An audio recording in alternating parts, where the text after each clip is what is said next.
The giant meeting hall was quiet except for the sound of fear. Ambassador Zexathara stood at the center of the room, his green scales shaking. Behind him, leaders from 12 different alien races waited. They all had the same look on their faces. Terror. The human delegation sat at a simple black table. Captain Jake Morrison looked calm.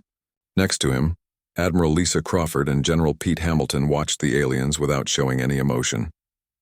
The humans wore plain black uniforms. The aliens wore fancy clothes covered in jewels and gold. Zexathara stepped forward. His voice came out broken and weak through the translation device. "Honored humans, we do not come to you as equals today. We come as beggars. The Devourer fleet has broken through our outer defenses. 17 worlds are gone. Their bioships eat everything. Planets, moons, entire star systems become empty space." A holographic picture appeared in the air above them. It showed massive ships that looked alive. Each ship was as big as a moon. Their surfaces moved and twisted like they were breathing. Behind the ships, space itself looked darker, as if something was sucking the life out of everything. The Vorthak warchief stood up. He had 6 arms and all of them were waving in panic. "We have thrown everything we have at them. Our biggest plasma cannons barely scratch their skin. Their acid attacks melt through our shields like they are made of paper. They do not talk. They do not listen. They just eat and eat and eat." A female alien from the Selenite race spoke next. Her voice was high and scared. "Our oldest weapons, the ones we use to conquer galaxies, they do nothing. The Devourers absorb our energy attacks and use them to grow stronger. They learn from every battle and become harder to kill." Admiral Crawford leaned forward in her chair. "What exactly do you want us to do?" The room became completely silent. All the aliens looked at each other. Finally, Zexathara spoke the words that would change everything. "We are begging you to help us. We know what your people can do. We know what humans have done to stay alive. We need the monsters of Earth to save all of us." The 3 humans looked at each other. For hundreds of years, the other races had treated humans like dangerous animals. Too violent, too unpredictable, too scary to be trusted. Now these same aliens were asking humans to become the very thing they feared most. Captain Morrison spoke quietly. His voice was almost gentle. "Do you understand what you are asking? You want us to be what we have always been, what we have tried so hard not to be anymore." The aliens all nodded quickly. They were desperate. They had heard the stories about human wars, the whispered tales of what humans did when they were pushed too far. They knew humans were capable of terrible things when they had no other choice. General Hamilton stood up slowly. He was a big man with scars on his face from old battles. "Give us 48 hours to think about this. If we agree to help you, there is no going back. You will get your monsters, but you might not like what happens after." An alien with blue skin and 4 eyes spoke up. "General, with respect, we are running out of time. The Devourer fleet will reach the core worlds in less than 2 weeks. Billions will die." "Billions are already dead," Hamilton replied coldly. "The question is whether you want to trade one monster for another." The Krax's clan leader, a warrior race known for their brutality, looked confused. "What do you mean?" Morrison answered this time. "The things we will have to do to stop the Devourers, the weapons we will have to use, the soldiers we will have to wake up. Once we let them out, we cannot put them back in their cages." Admiral Crawford stood and walked to the holographic display. She studied the images of the Devourer ships for a long moment. "These creatures, they consume organic matter, correct?" "Yes," Zexathara answered. "They eat everything living. Plants, animals, entire ecosystems disappear into their hulls. And they adapt to new weapons quickly? Within hours sometimes. Our scientists believe they have some kind of collective intelligence that shares information instantly across their entire fleet." Crawford nodded. "We have dealt with adaptive enemies before. The question is not whether we can stop them. The question is what will be left of this galaxy when we are done." A young alien from a peaceful farming world stepped forward. His people had never fought a war in their entire history. "Please, humans. We are not warriors like you. Our children are dying. Our worlds are becoming empty shells. We will accept any price if you can save what remains of our people." The room fell silent again. The 3 humans stood together and spoke in whispers. The aliens could not hear what they were saying, but they could see the serious looks on their faces. Finally, Morrison turned back to face the room. "There are things about humanity that we have kept hidden for good reasons. Weapons we promised never to use again. Soldiers we swore would never wake up. Research programs that were shut down because they were too dangerous.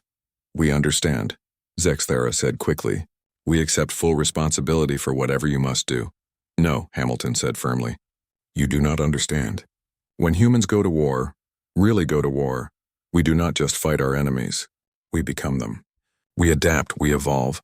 We turn their own nature against them. Crawford activated her communication device. This is Admiral Crawford to Earth Command. Prepare to activate the Luna facilities. Authorization code Omega-77. A voice came back through the device. Admiral, are you certain? The Luna facilities have been sealed for over 200 years. I am certain. Begin immediate revival of all Project Hydra assets. Full authorization granted. The aliens looked at each other with confusion. They did not understand what the humans were talking about, but they could sense that something important was happening. Morrison walked closer to the group of alien leaders. You came here asking for our help against monsters that eat worlds. What you are going to get is monsters that eat monsters. The difference is that our monsters used to be human. Used to be? The Selenite representative asked nervously. Project Hydra was our answer to a hostile universe, Crawford explained. When humanity first left Earth, we found that being civilized was not enough to survive. So we created soldiers who could be more savage than any enemy we might face. More brutal, more effective. Hamilton's expression grew darker. They volunteered to give up their humanity to protect Earth. We changed their bodies, their minds, their very nature. We turned them into perfect killing machines that could adapt to any threat. But that was centuries ago, Zexthara said hopefully. Surely they are gone now. No, Morrison replied. They are sleeping, waiting. We promised them they would only be awakened if humanity faced extinction. Today you are asking us to wake them up not to save humanity, but to save you. The room was completely quiet now. The weight of what the humans were saying was beginning to sink in. The choice is yours, Crawford said. We can send you home with our sympathies and you can face the Devourers alone. Or we can give you exactly what you asked for. But understand this. When we unleash the monsters of Earth, we cannot control what they will do once the immediate threat is gone. Zexthara looked around the room at his fellow leaders. He saw fear in their eyes, but also determination. They had come too far to turn back now. We accept, he said firmly. Whatever the cost, we accept. Our people are depending on us. Morrison nodded slowly. Then may whatever gods you believe in have mercy on us all. Because once this begins, mercy will be in very short supply. The three humans left the chamber without another word. Behind them, the alien leaders sat in stunned silence, wondering if they had just saved their civilizations or doomed them to something far worse than the Devourers. In the distance, communication signals were already racing toward Earth, carrying orders that would wake up nightmares that had slept for centuries. The old military base on the moon had been locked away for over 200 years. General Pete Hamilton walked down the empty hallways with heavy footsteps. Behind him, a small group of scientists and soldiers followed quietly. Everyone looked worried and scared.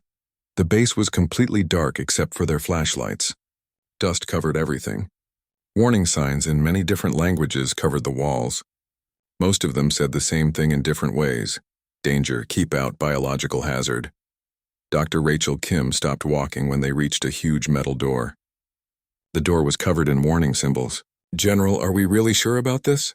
Project Hydra was shut down for very good reasons. Hamilton's face looked grim in the flashlight beam. The galaxy is about to learn why we keep these things locked away. He pressed his hand against a scanner next to the door. Red lights came on and machines started humming after being silent for centuries. The massive door began to open with a loud hiss. Inside the room were rows and rows of tall glass containers. Each container was filled with dark liquid that looked like thick oil. Inside the liquid, shapes moved slowly. They looked like they had once been human, but not anymore. Colonel Steve Barnes walked up to one of the containers and put his hand on the glass. Inside, something that used to be a person floated in the dark liquid. It had long arms with sharp claws at the end. Metal parts were built into its skull. Tubes and wires connected to its body in many places. The Reaper Battalion, Dr. Kim whispered. 150 volunteers who gave up being human to protect Earth during the Titan War. Are they still alive? Hamilton asked. The doctor checked the computer screens next to the containers. Numbers and graphs showed that everything was working. Yes, the machines kept them perfectly preserved. We can wake them up, but once we do, They will remember what they were made to do, Barnes finished her sentence. And they will want to hunt and kill. While this was happening on the moon, Admiral Lisa Crawford was at Earth's space stations where they built military ships. She was watching workers wake up ships that had been considered too dangerous to use during peacetime. The UES Nightmare slowly came out of its hiding place like a sleeping monster waking up. The ship was painted completely black. Its surface was covered with weapons that were against the rules of war that most planets followed. Commander Lisa Grant watched her new crew get on the ship. These were soldiers who had been kicked out of the regular military for being too violent and aggressive. Now they were exactly what humanity needed. The ship's computer came online 1 hour ago, reported Lieutenant Dan Morris. It keeps asking when it can start killing again. Crawford smiled, but it was not a kind smile. Very soon, begin waking up the Berserker fleet. If the galaxy wants monsters, we will give them exactly what they asked for. Deep under the Pacific Ocean, ancient machines began draining water from huge underwater bases. War machines that had been sleeping in the deep ocean started turning on. Their technology was a mix of human engineering and alien parts that had been captured in old wars.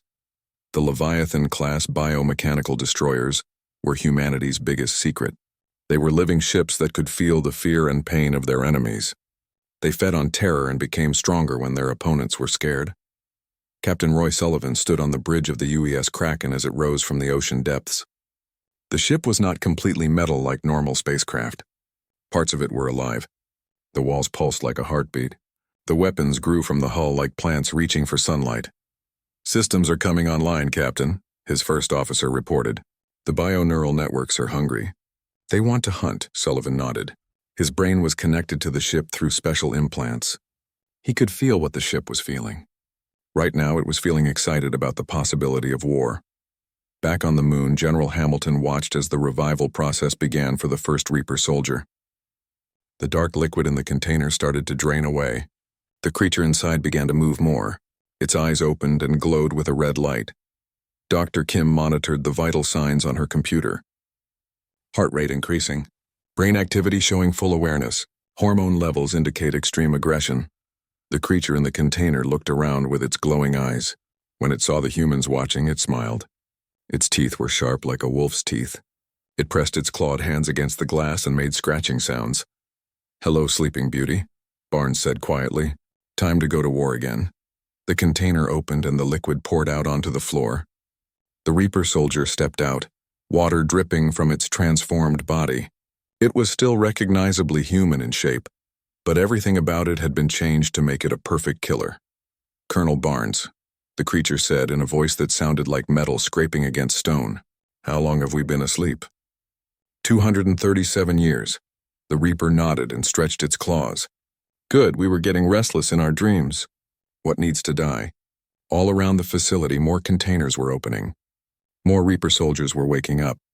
Each one looked slightly different, but they all had the same hungry look in their glowing eyes. Meanwhile, in space around Earth, the Berserker fleet was powering up. These were ships that had been designed for one purpose: to cause as much destruction as possible. They had weapons that could destroy entire planets. Their crews were volunteers who had been mentally conditioned to feel no mercy or hesitation in battle. Admiral Crawford received a message from Captain Morrison, who was overseeing the activation of another secret facility. "Lisa, the Genetic Warfare Division is ready. We have biological weapons that can adapt to any life form, plus the old collection of captured alien technologies." "How long until full deployment?" she asked. 18 hours for the Reapers. 24 hours for the bioships. 48 hours for the experimental weapons. Crawford looked out the window at the growing fleet of black ships. "The galaxy asked for our help. I wonder if they realize they just woke up their own worst nightmare." On the moon, the first group of Reaper soldiers was getting ready for deployment. They moved like a pack of hunting animals, never getting too far apart from each other. Their enhanced senses allowed them to communicate without speaking, sharing information through pheromones and subtle body movements. Dr. Kim watched them with fascination and horror. They are not human anymore. Not really, but they are not completely alien either. They are something new. They are what they needed to become, Hamilton replied. The question is whether we can control them once they are unleashed. Colonel Barnes approached the group of Reapers. "Listen up. We have a job for you. There are things out there called Devourers. They eat entire worlds. The alien races want us to stop them. The lead Reaper tilted its head like a curious predator. These Devourers, are they strong? Very strong. They have destroyed 17 worlds so far. Normal weapons do not work against them. The Reaper smiled with its sharp teeth. Good. We were afraid this would be too easy. The other Reapers made sounds that might have been laughter but sounded more like growling. They were excited about the possibility of facing dangerous prey. In the depths of the ocean, more Leviathan ships were rising to the surface. Each one was unique, grown rather than built. They were part machine, part living creature, part something else entirely. Their hulls were covered in sensory organs that could detect fear from light years away. Captain Sullivan felt his ship's excitement as they prepared for war. The Kraken was hungry. It had been sleeping and dreaming of battle for centuries. Now it would finally get to hunt again. Sir, his communications officer reported. We are receiving deployment orders. Target is the Altarian system. The Devourer fleet was last seen there. Set course, Sullivan ordered, and tell the ship it can start getting excited. We are going hunting. All across human space, similar scenes were playing out. Weapons that had been banned were being loaded onto ships. Soldiers who had been too dangerous for peacetime service were being given new orders. Scientists were preparing biological agents that violated every treaty humanity had ever signed. The monsters of Earth were waking up, and they were hungry for war. The Devourer fleet had just finished eating the last planet in the Altarian system when the human ships arrived. From inside their living ships, the hive minds that controlled the fleet barely noticed the 12 black vessels that appeared at the edge of the star system. They had grown used to other races running away in terror. This would be no different. They were very wrong. Admiral Lisa Crawford stood on the bridge of the UES Nightmare as her crew prepared for battle. These were not the same humans who had attended peaceful meetings and trade talks. These were humans with their masks of civilization removed, showing what they truly were underneath. Reaper Battalion, you are clear to deploy, she announced over the ship's communication system. The response that came back was not words, but a collective howl that echoed through the ship's hallways. In the launch bays, the creatures that had once been human soldiers prepared for war. Colonel Steve Barnes led the first wave, his transformed body moving like liquid as he checked his weapons. His claws could cut through the strongest metals. His acid glands could dissolve enemy ship hulls. His nervous system had been rewired for pure aggression and speed. Remember, he growled to his pack, we are not here to fight fair. We are here to make them afraid of us. The nearest Devourer bioship turned toward the human fleet, expecting another easy meal. Instead, it found weapons that broke every rule of civilized warfare. The UES Fury fired its plague torpedoes, viral weapons that turned living tissue against itself. The UES Wrath deployed fear-frequency broadcasters, psychic weapons that drove enemy crews insane with terror. But it was the Leviathan-class ships that truly showed the galaxy what humanity had become. The UES Kraken rose from the quantum depths, its biomechanical form shifting and changing as it fed on the terror of its enemies. Its living weapons did not just destroy enemy ships. They consumed them, absorbed them, and made their strength part of the Kraken itself. Captain Roy Sullivan commanded the Kraken with savage efficiency. His neural link to the ship allowed him to feel its hunger and its joy in the hunt. Around him, his crew worked in perfect harmony, their humanity balanced on a knife's edge between civilization and monstrosity. The first Devourer ship died screaming, not in a metaphorical way, but literally screaming, as the Kraken's sonic weapons forced it to experience agony through every part of its organic hull. The psychic death cry echoed across space, reaching the other bioships and their hive mind controllers. For the first time in their existence, the Devourers felt fear. This is Admiral Crawford to all Galactic Coalition forces, came the broadcast on emergency channels throughout the galaxy. Stay away from the combat zone. The monsters are hunting now. The second Devourer ship tried to retreat, but it was too late. The UES Wrath had already released its viral payload. The bioship's own immune system turned against it, attacking its vital organs from the inside. Within minutes, the massive vessel was consuming itself. Dr. Rachel Kim watched from the command ship as the Reaper Battalion boarded a damaged Devourer vessel. Through cameras attached to the ship's hull, she could see Barnes and his pack moving through the organic corridors like living nightmares. Their enhanced senses allowed them to track the alien crew through the ship's twisting passages. The Devourers inside the ship were not weak creatures. Each one was the size of a small building, with tentacles that could crush steel and acid that could melt through armor. But they had never faced anything like the Reapers. Barnes found the first group of Devourers in what looked like a feeding chamber. The aliens were absorbing nutrients from captured prisoners, members of various galactic species who had been kept alive for food. When Barnes entered the room, the Devourers turned to face him with confidence. They had never met a creature they could not consume. The fight lasted less than 30 seconds. Barnes moved faster than the eye could follow, his claws finding weak points in the Devourers' armor that they did not even know they had. His acid glands sprayed concentrated death that ate through their thick skin like water through paper.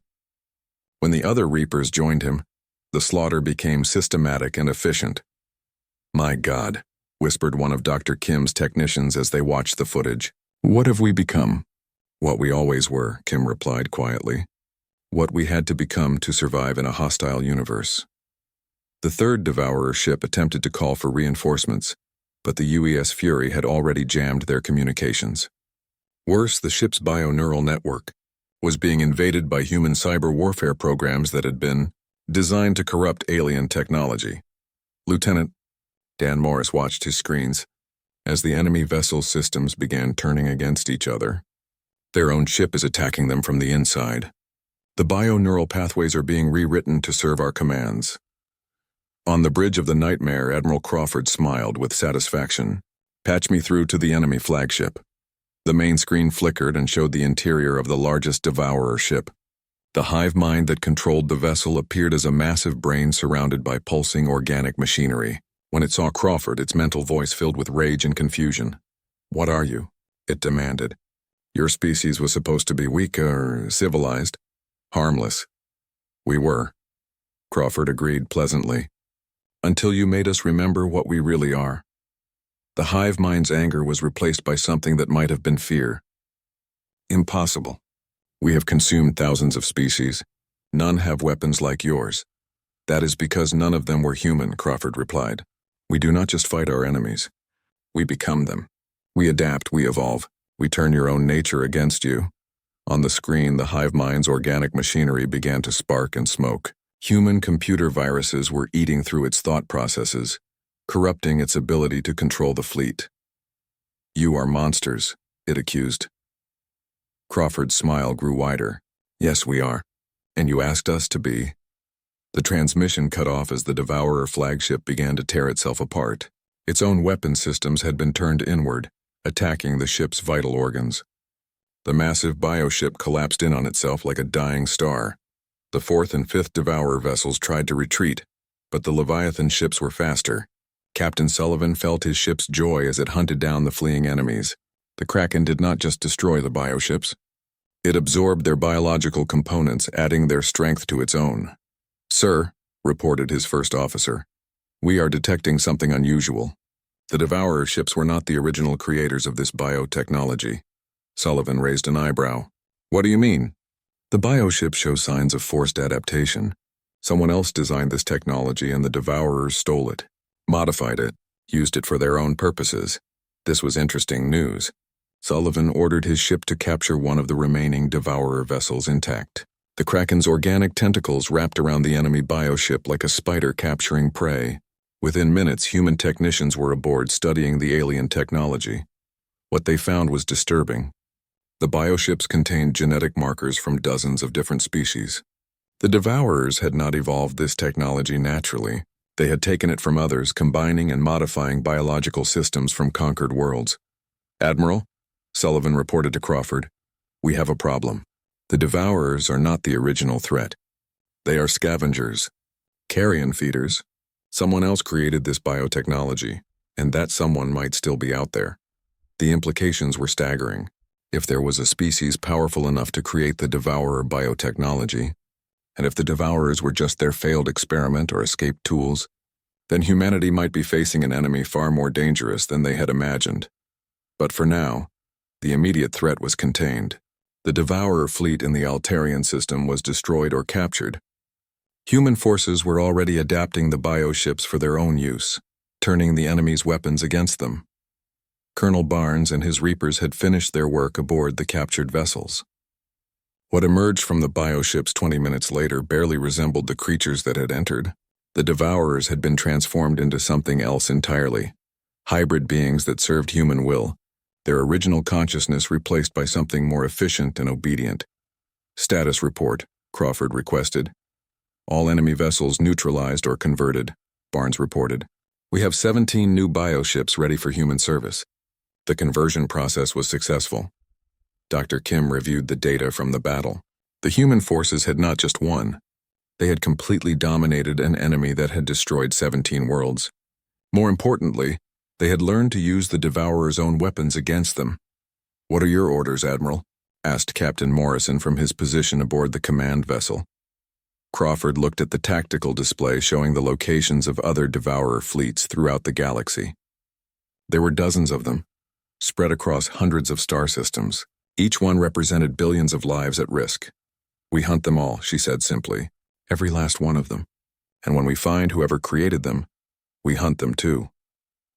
The human fleet began to move deeper into space, carrying their converted bioships with them. Behind them, the Altarian system was silent except for the floating debris of what had once been a mighty enemy fleet. The monsters of Earth had tasted blood, and they found that they liked it very much indeed. News of humanity's victory spread across the galaxy like wildfire. In the Coalition fleet commanded by Admiral Texvaran, alien crews huddled around communication displays, watching grainy footage of human ships in combat. What they saw did not look like fighting. It looked like feeding. "They are not just winning," reported his tactical officer, her voice hollow with shock. "They are enjoying it." The footage showed a Reaper pack boarding a Devourer cruiser. What came out 20 minutes later barely looked like the bioship that had entered the battle. The vessel had been changed into something else entirely. It now responded to human commands, its original mind replaced by something that served human interests. Ambassador Zexathara stood in his private chambers on the Coalition flagship, reading classified reports that were flooding in from across the galaxy. The humans had not just stopped the Devourer fleet. They had begun converting the bioships to serve human purposes. Creatures that had taken millions of years to evolve were being changed in hours. Their biological systems twisted to serve human will. "Sir," his aide interrupted nervously, "we are receiving a transmission from the human fleet." The hologram that appeared showed Admiral Lisa Crawford, but she looked different now.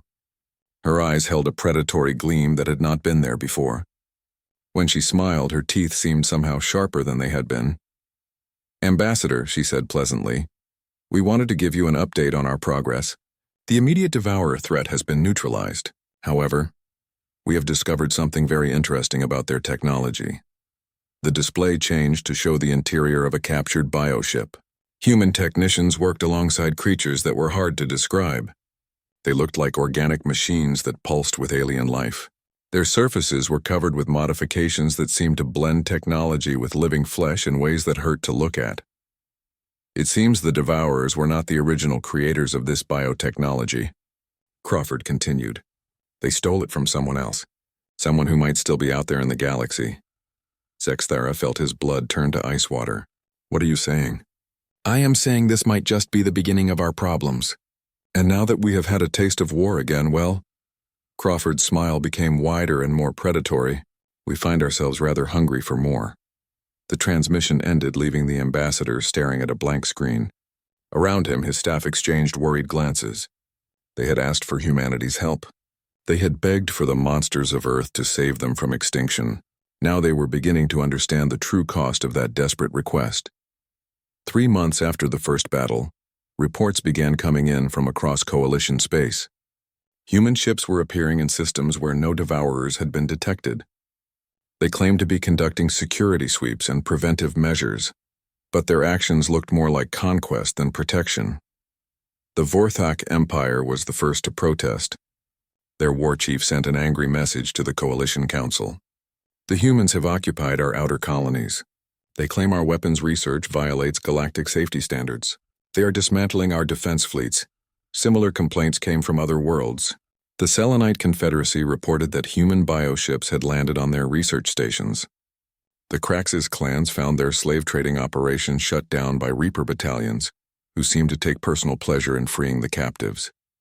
In the depths of space, Captain Jake Morrison led a patrol of hybrid vessels through what had once been neutral territory. The UES Nightmare had been transformed beyond recognition. Its hull was now a fusion of human engineering and captured biotechnology. Living weapons grew from its surface like flowering plants, while its corridors pulsed with organic life that responded to the crew's thoughts. His crew barely looked human anymore. Enhanced by Devourer symbiotes and cybernetic implants, they had become something new. They were neither fully human nor completely alien, but a perfect fusion of both. They called themselves the Ascended, and they believed they were the future of all intelligent life. "Sir," reported Lieutenant Dan Morris, his voice now created by vocal cords that had been replaced with organic implants, "we are detecting unauthorized weapons testing in the Rigel system. It appears to be a joint operation between Altarian refugees and some Selenite extremists." Morrison smiled, and his modified features made the expression both beautiful and terrible to see. "Set course for Rigel. Time to remind the galaxy why they asked for our help in the first place." The Nightmare changed course, its living sensors reaching out across space like the tentacles of some cosmic predator. Behind it, a small fleet of converted bioships followed. Each vessel had once belonged to the Devourers, but now they served human masters. When they reached the Rigel system, they found exactly what Morris had reported. A secret research station hidden in an asteroid field, where desperate survivors were trying to create weapons that could fight back against human occupation. The station's commander was a Selenite female named Vera Lynn. She had lost her entire family when the Devourers consumed her homeworld. The humans had saved her people from extinction, but at a price she was no longer willing to pay. "Human vessel," she transmitted as the Nightmare approached. "This is a sovereign research facility. You have no authority here." Morrison's response was calm and friendly. "Commander Vera Lynn, we are here to help. We have received reports of dangerous weapons testing that could threaten civilian populations. The only threat to civilian populations is you," she replied angrily. "You have turned our saviors into our conquerors." The conversation was broadcast across emergency channels throughout the system. Other alien species listened in, wondering if someone would finally stand up to humanity's growing dominance. "Commander," Morrison said patiently, "we understand your concerns, but we cannot allow weapons development that could fall into the wrong hands. You have seen what happened with Devourer biotechnology. We cannot risk similar catastrophes." "You mean you cannot risk someone developing weapons that might be effective against you?" Vera Lynn accused. Morrison's smile faded slightly. "That is also true. The research station's defenses came online, but they were pathetic compared to human technology. Energy shields that had once been state-of-the-art were easily penetrated by living weapons that adapted to their frequency in real time. The station's missiles were intercepted by organic interceptors that consumed the explosives and used the energy to grow stronger. Within minutes, the facility was completely defenseless, but Morrison did not destroy it. Instead, he deployed the Reaper battalions. Colonel Steve Barnes led the boarding parties with the same efficiency he had shown against the Devourers. But these were not alien monsters they were fighting. These were desperate people who had asked for human help and received more than they had bargained for. The resistance was brief, but fierce. The researchers and security personnel fought with the courage of people who had nothing left to lose. But courage was not enough against creatures that had been designed to be perfect killers. When the fighting was over, Barnes stood in the station's command center, surrounded by the bodies of people who had died trying to defend their right to create weapons in secret. "Sir," he reported to Morrison, "the facility is secure. We have captured several scientists alive for interrogation. The weapons research appears to be in early stages, but some of their theories are interesting." Morrison nodded. "Transfer the scientists to the research vessels. Dr. Kim will want to study their work.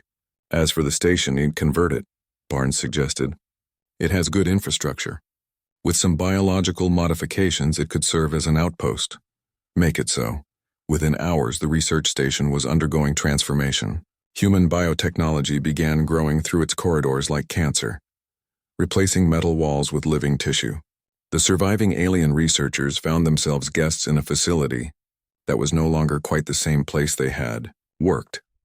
Dr. Rachel Kim arrived aboard a specialized research vessel to examine the captured weapons research. What she found disturbed even her hardened sensibilities. The aliens had been trying to create biological weapons specifically designed to target human devourer hybrid technology. They were learning, she reported to Admiral Crawford, adapting to our new capabilities. If they had succeeded, they might have developed something that could threaten our converted bioships. Crawford nodded grimly. How many other research programs are out there? How many species are secretly trying to find ways to fight back? Intelligence estimates suggest at least 47 separate weapons programs across Coalition space, Kim replied. Most are in early stages, but some are quite advanced.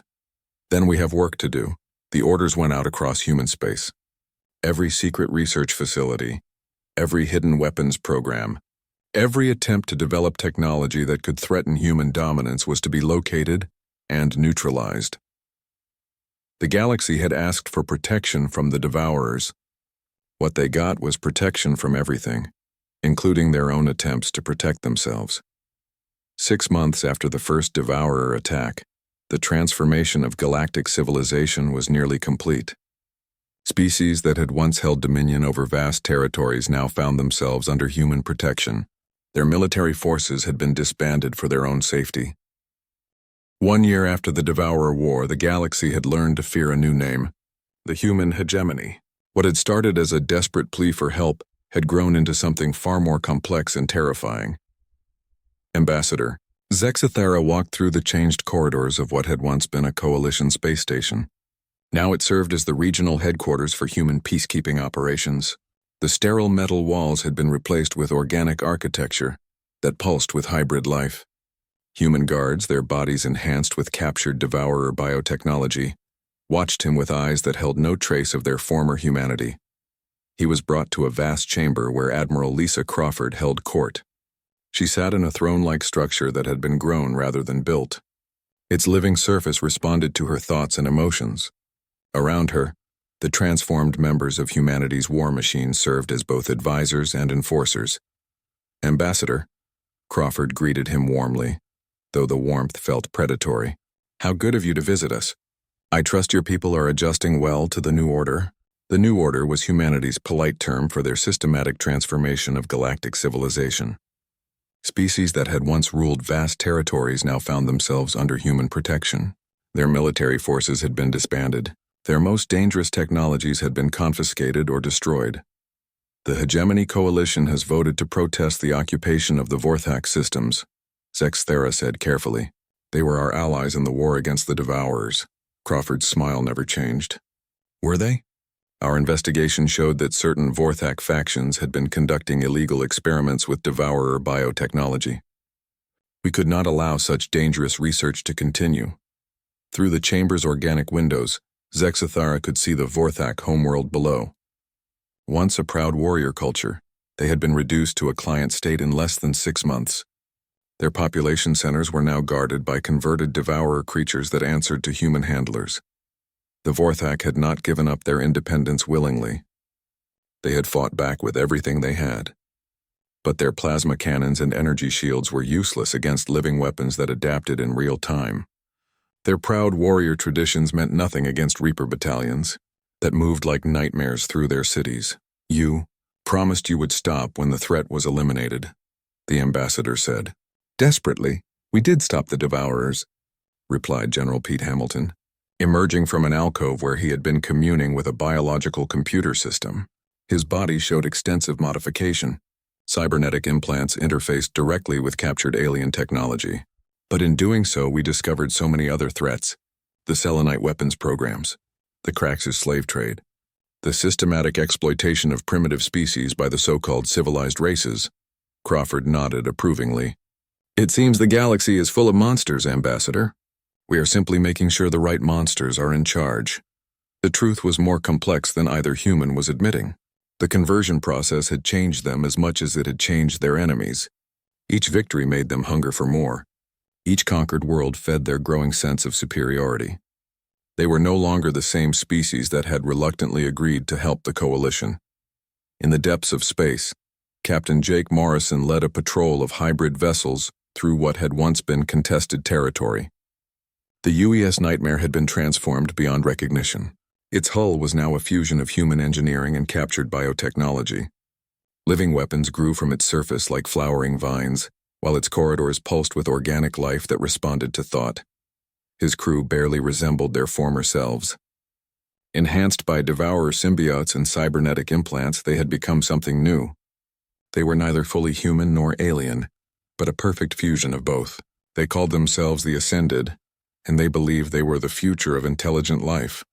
"Sir," reported Lieutenant Dan Morris, his voice synthesized through vocal cords that had been replaced with organic implants. "We are detecting unauthorized weapons testing in the Centauri cluster. It appears to be a joint operation between several refugee populations." Morrison smiled, and his modified features made the expression beautiful and terrible. "Set course for Centauri. Time to remind the galaxy why we are in charge." The refugees were survivors from worlds that had been consumed by the Devourers before human intervention. They had lost everything and had been given shelter by sympathetic coalition worlds. But shelter had not been enough. They wanted revenge. They wanted the power to ensure they would never be helpless again. Their secret research facility was hidden in the atmosphere of a gas giant. They had been working for months to create weapons that could penetrate human bioarmor. Their progress had been slow but steady. They might have succeeded given enough time. They did not get enough time. The Nightmare emerged from quantum space directly above their facility. Its living sensors had tracked them through layers of deception and camouflage. There was nowhere in the galaxy that humans could not find you if they wanted to. "Unknown facility," Morrison broadcast. "You are in violation of hegemony safety regulations. Surrender peacefully, and you will be relocated to appropriate facilities." The response came in the form of experimental plasma weapons that had been modified with captured Devourer biotechnology. They were actually quite ingenious, designed to disrupt the neural networks that controlled human bioships. Under normal circumstances, they might have worked. But the Nightmare was no longer a normal ship. It had evolved beyond the original Devourer technology. When the plasma struck its hull, the living armor absorbed the energy and used it to grow stronger. The neural networks that the weapons targeted had been replaced with something more resilient. "Impressive," Morrison acknowledged, "but not good enough." The Reaper battalions deployed from the Nightmare like spores from a dying plant. They moved through the facility's corridors with predatory efficiency, following scent trails that their enhanced senses could detect from kilometers.